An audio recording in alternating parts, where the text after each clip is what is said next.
Sir, Vikravandi இடைத்தேர்தலில் தமிழ்நாட்டில் எத்தனை கட்சிகள் இருக்கின்றனவோ அத்தனை கட்சிகளும் தனியாக சட்டமன்ற இடைத்தேர்தலில் போட்டியிடுகின்ற பட்சத்தில் பாரதிய ஜனதா கட்சியை உங்களால் வீழ்த்த முடியுமா, வெல்ல முடியுமா என்று யோசித்து பாருங்கள். 1973 எம்ஜிஆருடைய கட்சி இடைத்தேர்தலில் வெற்றி பெற்றது. மூன்றாவது பெரிய கட்சியாக இருந்த அன்று அண்ணா திராவிட முன்னேற்ற கழகம் 73 பாராளுமன்ற திண்டுக்கல் பாராளுமன்றத்தில் வெற்றி பெற்றது. 2024 பாரதிய ஜனதா கட்சி தமிழ்நாட்டில் மூன்றாவது பெரிய கட்சி.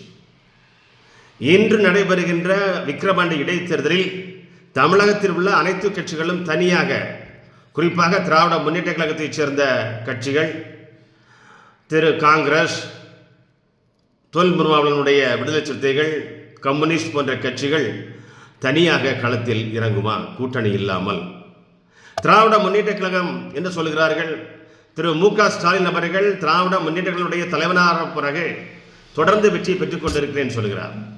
1949 உருவாக்கப்பட்ட திராவிட முன்னேற்ற கழகம் இதுவரை தனியாக நின்று எந்த தேர்தலில் வெற்றி பெற்றதாக சரித்திரம் கிடையாது.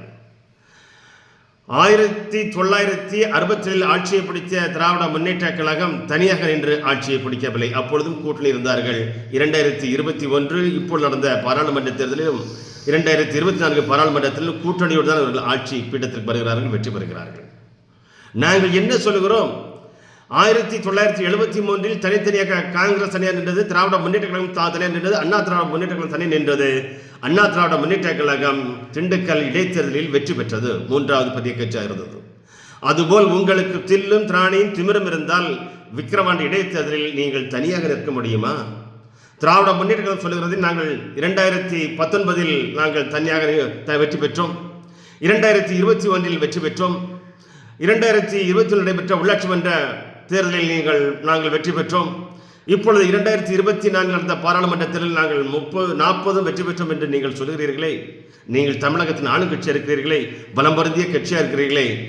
இப்பொழுதாவது திராவிட முன்னேற்ற கழகம் விக்கிரவாண்டி இடைத்தேர்தலில் தனியாக நின்று திராவிட முன்னேற்ற கழகத்தினுடைய கட்சியும் தனியாக நின்று பாரதிய ஜனதா கட்சியை வீழ்த்த முடியுமா என்று யோசியுங்கள். நீங்கள் எல்லோரும் தனியாக நின்ற பட்சத்தில் பாரதிய ஜனதா கட்சியும் தனியாக நின்றால் பாரதிய ஜனதா கட்சி உங்களால் வீழ்த்த முடியாது. பாரதிய ஜனதா கட்சி வெற்றி பெறும். எப்படி 1973 எம்ஜிஆர் திண்டுக்கல் இடைத்தேர்தல் வெற்றி பெற்றாரோ அதே மாதிரி விக்கிரவாண்டி இடைத்தேர்தலிலும் அண்ணாமலை தலைமையில் பாரதிய ஜனதா கட்சி விக்கிரவாண்டி இடைத்தேர்தலில் வெற்றி பெறும். நீங்கள் எல்லாரும் தனித்தனியாக நிற்க தயாரா? பாஜக தயார். சிந்தி.